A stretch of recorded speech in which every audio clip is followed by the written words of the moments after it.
lain sebagainya. Kita doakan almarhum al-maghfurlah, semoga senantiasa beliau selalu diberikan rahmat dan maghfirah oleh Allah Subhanahu wa taala. Ditempatkan di tempat yang sebaik-baiknya oleh Allah Subhanahu wa taala. Amin. Keluarga yang ditinggalkan kita doakan mudah-mudahan ditambah-tambah kesabaran lagi. Amin ya rabbal alamin. Juga yang saya hormati dan sama-sama kita muliakan alimul ulama, wabil khusus guru kita yang jauh datang dari Anyer, itu tuh Kiai Haji Tubagus Fahman Arafat. Alhamdulillah. Oh, Caringin Labuan. Emang udah pindah Kiai? Emang Caringin ya? Iya. Kiai Haji Tubagus Fahman Arafat Caringin Labuan. Beliau adalah min dzurriyyati Syekh Asnawi Labuan. Alhamdulillah, kita doakan mata'anallahu fitul hayati umri. Amin. Amin. Demikian juga Kiai Haji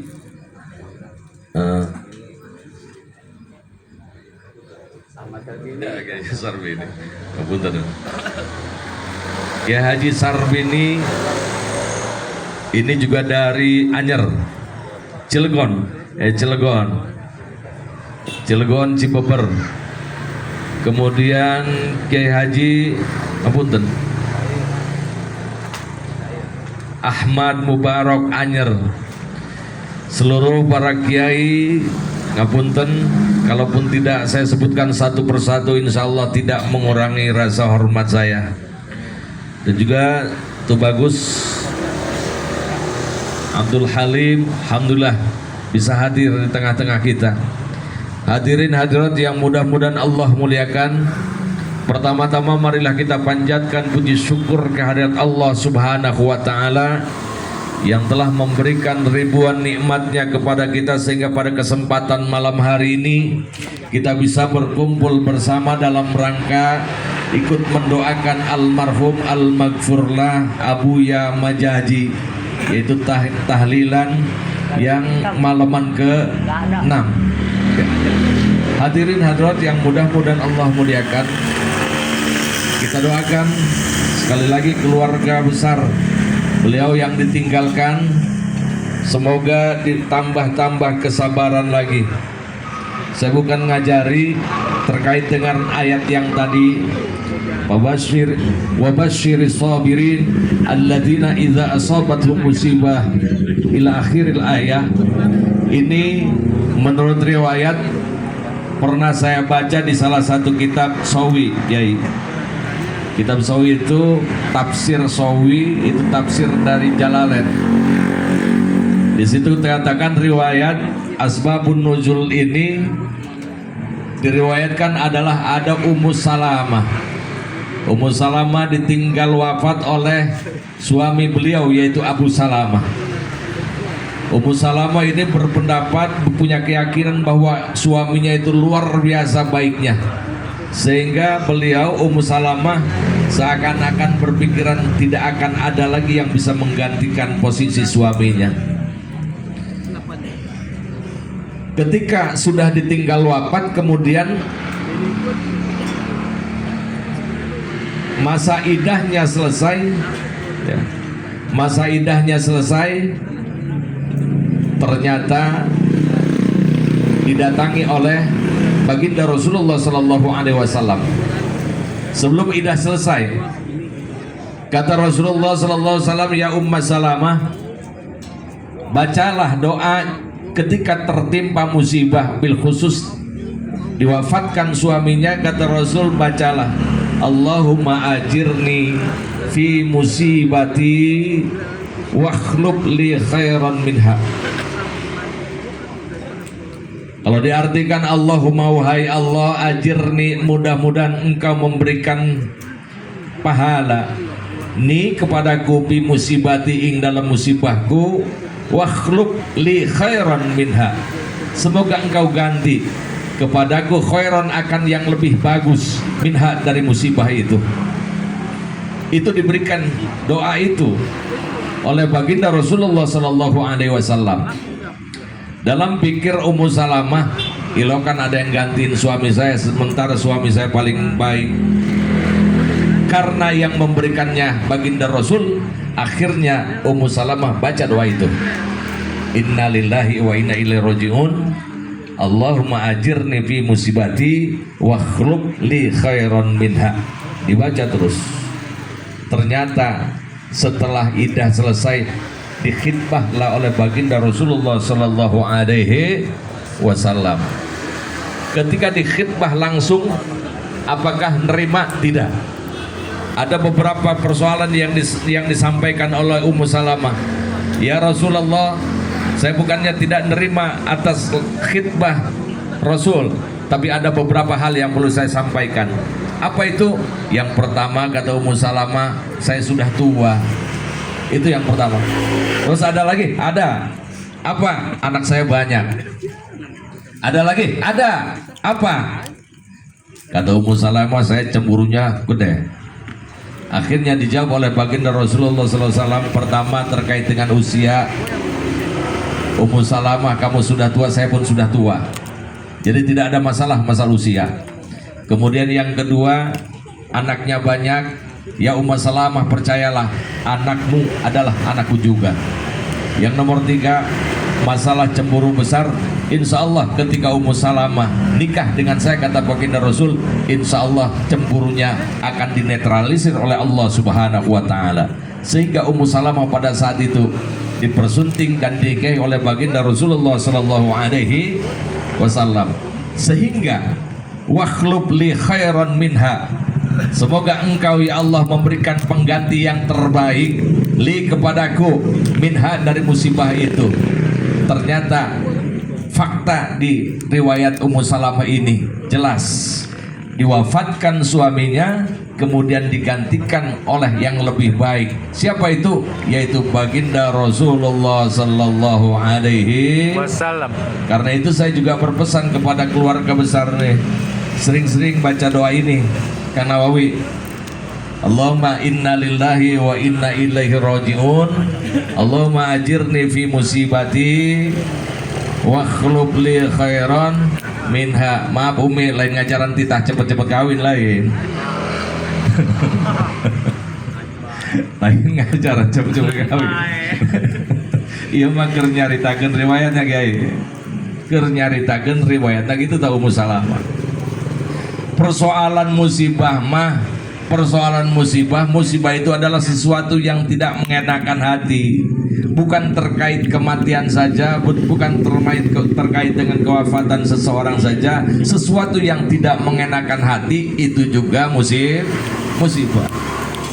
Lampu mati, plak, langsung mati. Atau ini juga musibah. Ucapkan innalillahi wa inna ilaihi rajiun. Allahumma ajirni fi musibati wa khluq li khairan minha. Sanunya honta asalna lampuna 5 watt, kemudian diganti ku Gusti Allah 15 watt.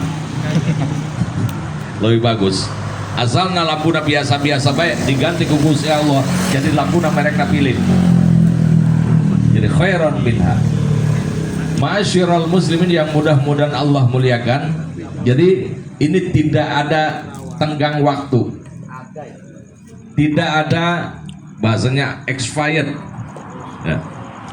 Expired non, waktunya terbatas, tidak, kapanpun, 1 bulan, 1 tahun dan berikutnya, sepanjang itu dijadikan apa dianggap sebagai musibah, baca terus baik Mang Nawawi. Mudah-mudahan bentuknya apa sajalah penggantinya yang lebih baik. Faktanya Abu Ya Majaji sudah meninggalkan kita, dan ini tidak bisa dibantah. Tidak ada kata lain, keluarga besar dari Abu Ya Majaji harus merelakan. Yang terpenting adalah kalau sedih boleh sedih, siapa yang tidak sedih? Baginda Rasul saja, Rasulullah SAW ketika ditinggal wafat oleh Siti Khadijah, oleh putranya Qasim Ibrahim, meneteskan air mata, ya sedih. Tapi yang tidak boleh itu adalah kesedihan yang berkepanjangan dan berlebihan. Sampai misalnya nyobek-nyobek saku, sampai nyobek-nyobek baju, sampai mukul-mukul muka, apalagi mukul muka tetangga. Jangan Mang Nawawi, urusan panjang. Nggak semua musibah kemudian mukul muka tetangga atau lain urusan. Kalau hanya sekedar sedih, ya memang itu sudah fitrah manusiawi. Ditinggal wafat, ditinggal pergi oleh orang yang dicintai, jelas ini adalah merupakan kesedihan. Tapi bacalah doa yang tadi itu, inna lillahi wa inna ilaihi raji'un, Allahumma ajirni fi musibati wa khlub li khairan minha. Sok barang-barang, bismillahirrahmanirrahim. Inna lillahi wa inna ilaihi raji'un, Allahumma ajirni fi musibati wa khlub li khairan minha. Taita saser-serna. Itu yang pertama. Hadirin hadirat yang mudah-mudahan Allah muliakan. Kemudian yang kedua, apa yang kita baca itu sudah kita sepakati, kita serahkan pahalanya kepada almarhum al-maghfurlah, sehingga jangan sampai kita mengharapkan dari itu. Bacaan tadi, zikir khotaman, kemudian tahlilan dan sebagainya, kita sudah ikhlaskan, sepakat, kita serahkan pahalanya. Dengan bentuk apa? Lafaz yang tadi, Allahumma ja'al wa uzil wa taqabbal sawaba ma qaranahu minal fatihati, terus dan seterusnya. Berarti ya Allah, jadikanlah, kemudian kirimkanlah pahala dari yang kami baca dalam bentuk ayat-ayat Al-Quran dan surat-surat yang lainnya, zikir, tahmid, tasbih dan sebagainya, kepada kuburnya, kepada almarhum dan almarhum bil khusus almarhum al-maghfurlah Abuya Maja. Lalu kita dapat pahala apa? Tidak usah khawatir, kita juga ternyata dapat pahalanya. Dari mana? Dari bentuk sodakohnya, insya Allah, dan itu tidak kurang sedikit pun.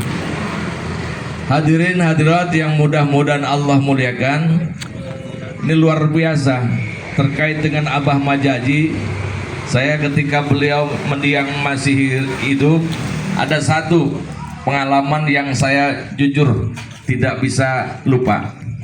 Ketika saya sering sambang sini, Geser Bani, kata beliau, Bah Kisihab, ayo jarah kepada ibunya Syekh Nawawi, mumpung Abah masih hidup. Jenengan urung deh, ibunya Syekh Nawawi. Derek, saking itu ternyata kata beliau, jangankan deng-dengan orang lain, keluarga saja itu tidak semuanya tahu siapa beliau. Itu termasuk mastur, disembunyikan ternyata. Jadi garis Abuya Majaji, Abah Majaji punya ibu namanya Jumana punya ibu namanya Salma punya ibu namanya Ruqoyah binti Syekh Nawawi Al-Bantani.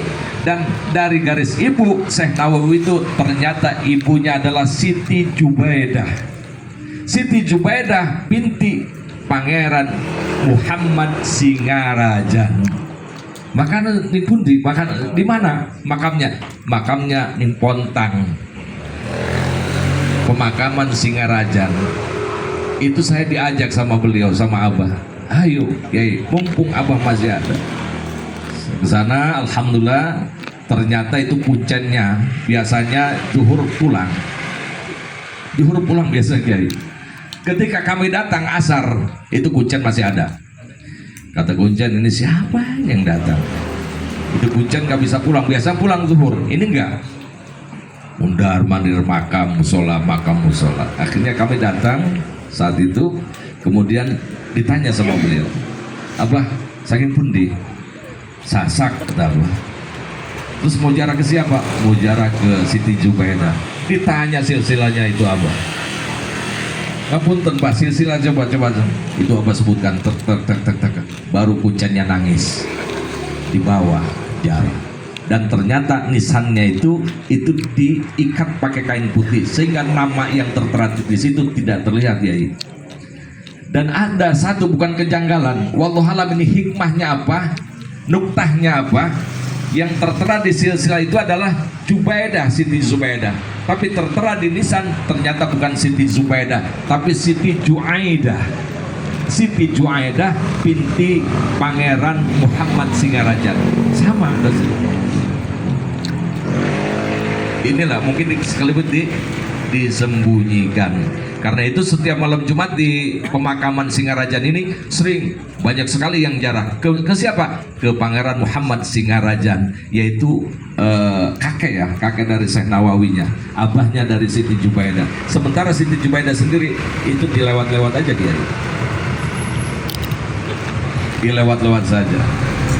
Ma'asyiral muslimin yang mudah-mudahan Allah muliakan, sehingga kita alhamdulillah bisa hadir bersama-sama ini di tahlilan yang 6 hari 6 malamnya malam ke-6-nya dari Abu Yamajaji. Mudah-mudahan kita mendapatkan keberkahan dari Allah Subhanahu wa taala. Amin ya robbal. Itu yang pertama. Kemudian yang kedua, ternyata saya juga tidak lupa dengan cerita yang beliau sampaikan terkait dengan Syekh Najihun. Syekh Najihun ini ternyata adalah termasuk mantu dari Syekh Nawawi Al-Bantani, sekaligus murid gitu. Nah, saya diceritakan oleh Abah Abu Yamajaji Isyab dulu, katanya Syekh Najihun itu ngaji ke Syekh Nawawi sudah 30 tahun. Kadang-kadang kita mau ngaji baru setahun aja udah kayak lama banget ya. Ini 30 tahun. 30 tahun. Setelah 30 tahun di Mekah. Ngajinya di Mekah. Karena Syekh Nawawi pada saat itu adalah termasuk Ra'isu Ulama'il Hijaz, termasuk pimpinannya ulama-ulama yang ada di Hijaz adalah Syekh An-Nawawi At-Tanara Al-Bantani ya. Jadi orang kita itu, ulama-ulama Nusantara dulu itu luar biasa. Sekarang aja sepertinya ke Mekah, ke Lebanon, ke Maroko lain sebagainya, karena sepertinya sesuatu hal yang wah gitu. Kalau dulu biasa.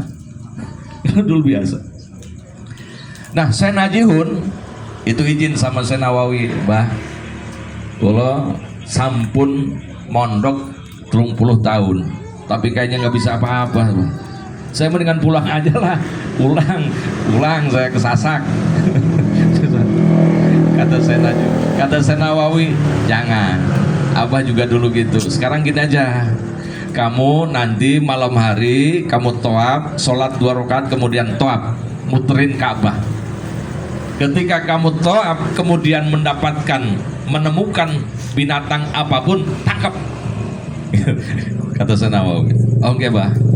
Hanya Syekh Najihun sholat 2 rakaat, Masjid Haram, kemudian toab. Ternyata dapat beberapa putaran.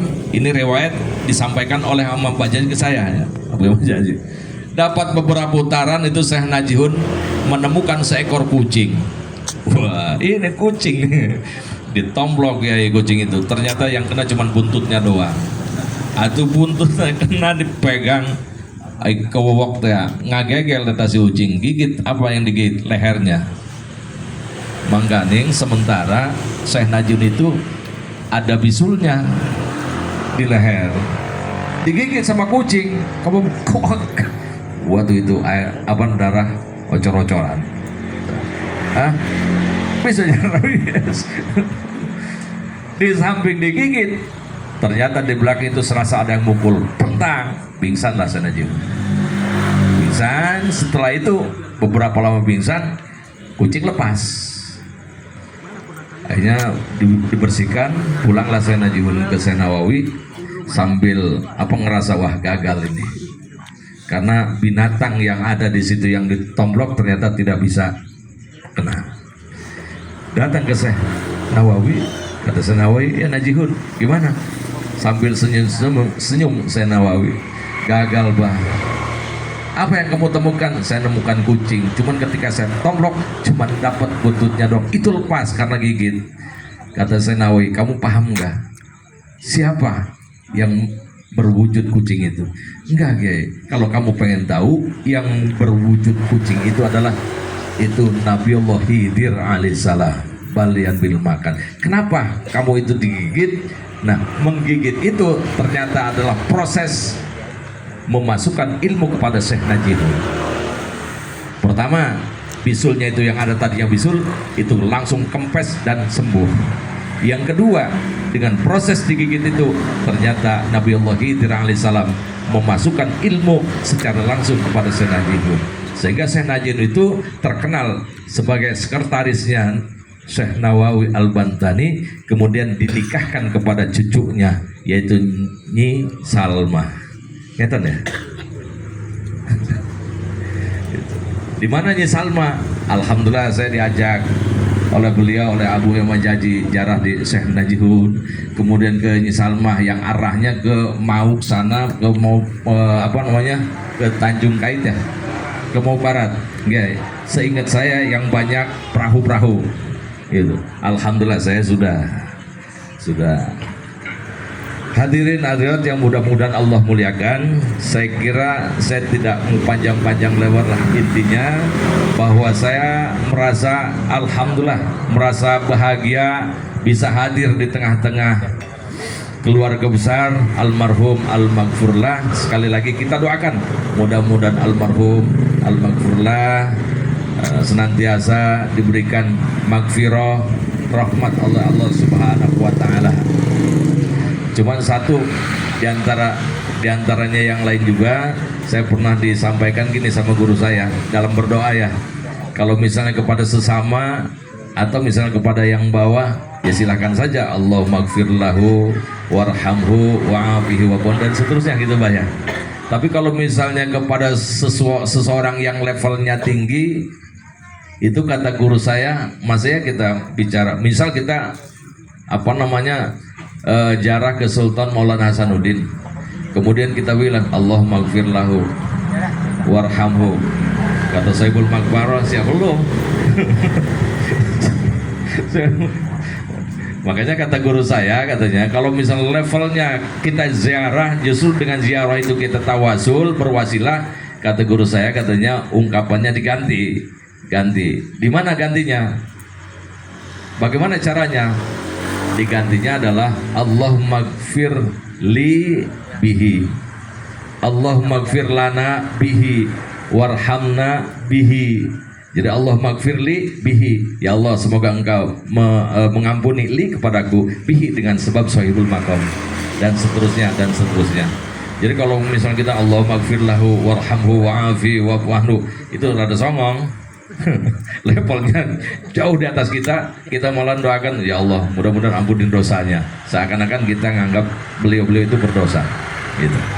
Enggak bedanya seperti kita nyolatin anak kecil ya, nyolatin mayit anak kecil itu kayaknya nggak ada redaksinya Allahumma gfir lahu warhamhu, tidak ada kan? Kenapa? Karena anak kecil adalah belum berdosa, sehingga Allahumma ja'alhu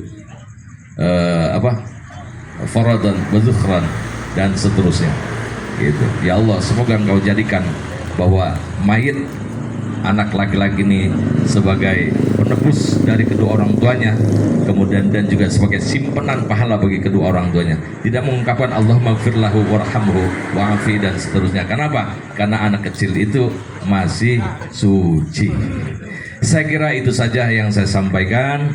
Terima kasih atas perhatian. Mohon maaf manakala ada yang kurang berkenan, karena sekarang sudah menunjukkan jam 10. Aku lakum syukran jazilan ala timamikum. Wallahul muwaffiq ila aqwamit thoriq. Wassalamualaikum warahmatullahi wabarakatuh.